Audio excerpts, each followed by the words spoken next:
Single heart beat scan ఒక్క second లోనే world class 640 slide CT scan ఇప్పుడు మీ vista imaging Banjara hills లో. ఉన్నది ఉన్నట్టు చెప్పాలి కాబట్టి ఇది చెప్పేశా. ఒకటి రెండు సార్లు ఏదో మాట స్లిప్ అవ్వటం వల్ల దాన్ని సెక్రటరీగా నేను కవర్ చేసుకుని ఆయన కవర్ చేసుకుని వదిలే అని చెప్పుకోవడం జరిగింది. కాదంబరి గారు అలిగి దూరంగా వెళ్ళిపోలేదా? నాకు తెలియదు సార్, మీరు కాదంబరిని అడగాలి. ఎందుకు చెప్పమంటారా, అంత టెన్షన్లో ఉండి కాదంబరి ఈసీ మెంబర్ అనుకుంటప్పుడు 18 మంది ఉంటారు ఈసీ మెంబర్. 18 మందిలో ఎప్పుడు 10 మంది అలుగుతారు. ఎందుకు చెప్పమంటారా, ఫారిన్ ఈవెంట్ జరిగితే మమ్మల్ని తీసుకెళ్ళని అంటాడు. ఇవన్నీ ఇప్పుడు కాదంబరి కిరణ్ కుమార్ ఎందుకు కలిగాడు అన్నది నాకు అర్థం కాదు. ఎందుకంటే కాదంబరి కిరణ్ కుమార్ మూవీ ఆర్టిస్ట్లో ఉంటాడు, వేరే ఆర్టిస్ట్లో ఉంటాడు, తన సొంత దాంట్లో ఉంటాడు, ఇంట్లో ఉంటాడు. కాదంబరి కిరణ్ కుమార్ కూడా అలగటానికి ఛాన్సెస్ ఏముంటాయి చెప్పండి?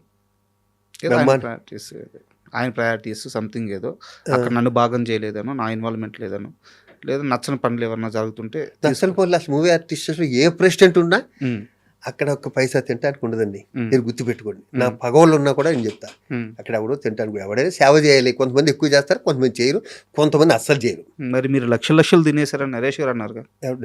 ఇప్పుడు లెంపలేసుకుంటాడు కదా, తర్వాత తనే చెప్పాడు కదా, తను కమిటీ పెట్టారు, కమిటీలో ప్రెస్ మీట్ పెట్టారు. ప్రెస్ మీట్ అక్కడ ఏం జరగలేదు అన్నారు. జరగలేదంటే ఏమవుతుంది? అలిగేషన్ చేసిన వాళ్ళు తప్పు అవుద్ది, అంతే అయింది. అవును, ఇంకా దాని గురించి డిస్కషన్ ఎందుకు, మనం అయిపోయిందిగా. ఇప్పుడు నరేష్ అని మీరు ఎన్ని చెప్పినా నాకు ఇష్టం అయితే పోదు. ఆ క్షణంలో తనకు అలా చేయాలనిపించింది, చేశాడు, అయిపోయింది. ఇక్కడ కావాల్సింది నరేష్ నేను గొడవ, నేను రాజేంద్ర ప్రసాద్ కంఫర్ట్గా ఉన్నామో లేదే కాదు. ఫుడ్ లేకుండా ఒక 200 మంది 300 చచ్చిపోతున్నారు. 300 మంది మూవీ ఆర్టిస్ట్ స్టేషన్లో. మనం బట్టలు బాగా వేసుకున్నాం, మనం వెండి పల్లెల్లో తింటున్నాం, నేను ఈ జ్యూస్ తాగుతున్నాను, ఇదిగో నా బెడ్షీట్లు ఎలా ఉంటాయి, అవి కాదు కావాల్సింది. దాంట్లో 1% తీస్తే 200 మంది బతుకుతారు కదా. అది ఆలోచించేవాడు కావాలి అక్కడ, ఎవడైనా సరే. అండ్ శ్రీహరి గారి విషయం సార్, శ్రీహరి గారిది మీది స్నేహం గురించి ఈరోజు కొత్తగా నేను చెప్పాల్సిన అవసరం లేదు, మీరు చెప్పుకోవాల్సిన అవసరం కూడా లేదు, అందరికీ తెలుసు. అయితే ఇక్కడ నా క్వశ్చన్ ఏంటంటే, శాంతి గారు ఇంటర్వ్యూకి వచ్చినప్పుడు ఒక మాట అన్నారు, ఆయన చనిపోవడానికి కారణం ఆయన స్నేహితులే, ఆయనకి స్వతహాగా జాగ్రత్త ఉండదు, అలాంటి మనిషిని జాగ్రత్తగా ఉండమని స్నేహితులు చెప్పలేదు. నాకు తెలిసినంతవరకు మీలాంటి వాళ్ళు ఉన్నారు, ఆయన మంచి కోరుకునే స్నేహితులు కొంతమంది ఉన్నారు. ఇప్పుడు మీరు చాలాసార్లు చెప్పారు చూపించుకోమని చెప్పి, ముందు మానేయమని చెప్పేసి ఇట్లా. అండ్ అలాగే ఒక డైరెక్టర్ని నేను ఈ మధ్య ఇంటర్వ్యూ చేశాను. ఆయన ఏం చెప్పారంటే, కృష్ణరాజు గారు జాండీస్కి ముందిస్తారు, ఆయన దగ్గరికి వెళ్ళి తీసుకోమని చెప్పానని చెప్పారు. ఇలా మీరు మంచి చెప్పే వాళ్ళందరూ చెప్తూ వచ్చారు, కానీ ఆయనతో కూర్చొని తాగడము, ఆయన చేత తాపించడం, దీన్ని మాత్రం ఎంజాయ్గా చూసే కొంతమంది బ్యాడ్ స్నేహితుల వల్లే ఆయన జాగ్రత్త తీసుకోలేక చనిపోయిన శాంతి గారు అన్నారు. నిజమా ఇది? ఫ్రెండ్స్ వాళ్ళంటే నేను నమ్మనండి. అతనికి ఒక్కళ్ళు ఇద్దరు ఫ్రెండ్స్ కాదు, పైగా మందు అంటారా, మా ఎంటైర్ కర్రీలో బెద్దరం కలిసి ఒక 5 సార్లు తగ్గుంటాం సార్. శ్రీహరి నేను పాన్ పరాకు మానేమనేవాడిని. ఓకే బాబా వద్దురా పాన్ పరాకు అనేవాడిని. తప్పితే సార్ ఒక స్టార్ అండి శ్రీహరి. అయ్యో, అతనికి తెలీదా పాన్ పరాకు తినాలా? తనుకున్న ప్రెజరు, తనుకున్న టెన్షన్ తనకు ఉండొచ్చేమో కదా. మనం చెవట నన్ను సిగరెట్లు చాలాసార్లు మానేమన్నారు కదా. ఎవరు మానమంటే మానాలన్నది ఫిక్స్ అయింది, మానేసాను. తప్పితే నేను విపరీతం కలిసేవాను 25 ఏళ్ళ క్రితం. 25 ఏళ్ళు నేను మానేసినాను. అది ఇంకొక విషయం, నాకు భరణి ఒకసారి చెప్పిన మాట ఎప్పుడు గుర్తొస్తుంది. ఎదుటి వ్యక్తి వ్యసనాలను మనం ఏలి పెట్టి చూపించామా, ఆ వ్యక్తి మనం దూరంగా పెట్టేస్తాడు.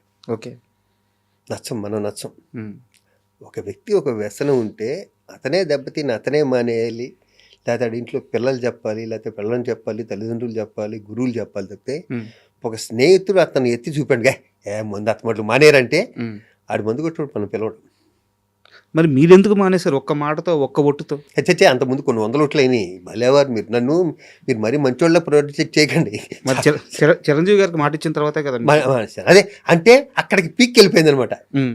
అంతకుముందు మా అందరం మీద మా శ్రీకాంత్ అది ఎన్ని జరిగాకనో ఇది అయ్యింది. ఫైనల్గా ఇంకా చాలు అనుకున్న టైంలో ఆయన చేతిలో కొట్టేయడం కూడా మానేసాను. అప్పుడు నాకు ఏమన్నా సరే మరి నాకు కోపం వచ్చేది. అవును. సో మనం శ్రీహరి గారి గురించి మాట్లాడుకుంటున్నాం. సో ఆయన చనిపోవడానికి ప్రధానమైన కారణం ఏంటి అంటే, ఇప్పటికీ కూడా చాలా ఉన్నాయి సార్. అంటే డాక్టర్లు సరిగ్గా ట్రీట్మెంట్ అంటున్నారు. నాకు తెలియదమ్మా నిజంగా, నాకు సడన్ సర్ప్రైజ్ ఇది. కానీ అప్పటికే చిక్కుపోయాడు మనిషి. శాంతి ఊళ్ళో పెట్టుకుని చూసుకుంటుంది మరి. తన్ని అసలు అంటే హెల్త్ నెగ్లెక్ట్ చేశాడా, ఉమ్, హెల్త్ నెగ్లెక్ట్ వాడు బాంబే నుంచో ఢిల్లీ నుంచి వచ్చాడు అప్పుడు సార్ అక్కడ ఉన్నాడు. హెల్త్ నెగ్లెక్ట్ చేశాడా, పెద్ద ఎంత పర్సనాలిటీ అసలు ఏమో కండలు తిరిగి అసలు ఆ? నేను ఎక్స్పెక్ట్ చేయలేదు అది. సార్ నేను ఎక్స్పెక్ట్ చేయలేదు. అండ్ నాకు ఇప్పుడు మీరు చెప్పారు కృష్ణరాజు గారి దగ్గరికి తీసుకెళ్ళండి ఇది ఇస్తారన్నది కూడా చనిపోయాక తెలిసింది నాకు. ఓకే. మా బావ చనిపోయాక, శ్రీహరి చనిపోయాక అక్కడ మాటల్లో ఎలమన్నావు అని ఒకళ్ళు అంటున్నారు. వి సముద్ర గారు సార్ నాకు చెప్పింది, ఆ? డైరెక్టర్ వి సముద్ర గారు ఆ, నాకు చెప్పారు ఆ మాట. ఆ. ఆయన చెప్పారంట. ఆ, సముద్ర డెఫినెట్గా చెప్పారు. సముద్ర క్లోజ్ కొంచెం ఉమ్, ఎంతమందికి డైరెక్టర్కి ఉమ్. లైఫ్ ఇచ్చాడో. అవును. అండ్ మీరు ఒక ఇంటర్వ్యూలో మాట్లాడుతూ శ్రీహరిని వాడినట్టు నేను ఎవరిని వాడలేదు, బావ రారా ఒక వీళ్ళకి ఒక 50,000 కావాలంటే రాసి ఇచ్చేసేవాడు అని చెప్పి చెప్పారనమాట. శ్రీహరినే కాదు, నా ఫ్రెండ్స్ అందరినీ నేను ఇస్తూ, నా ఫ్రెండ్స్ గ్యాంగ్ ఉంటుంది సార్ అందరినీ మొత్తం. స- ఇప్పుడు ఈసీ మీటింగ్కి ఒకసారి బావ రారా అంటే షూటింగ్ ఉందిరా ఒకసారి వచ్చి వెళ్ళిపోరా అన్న. ఏ అంటే ఇద్దరు వ్యక్తులు గుంట్లో బాలే. ఉమ్, మాలో బిజీ ఎవరు, మాలో ఎక్కువ తీసుకునేది ఎవరు అంటే శ్రీహరే. ఉమ్, శ్రీహరే ఎక్కువ తీసుకునేవాడు. ఉమ్. అందుకే బావ రే ఈడికో 25,000 రా, ఈడికో 25,000 రా, రే దీనికి ఇంటికి వచ్చి తీసుకెళ్ళవచ్చు కదరా నన్ను ఇప్పుడు ఈసీ మీటింగ్ పిలిచి షూటింగ్లో అనేవాడు పాపం తన్ని బాగా.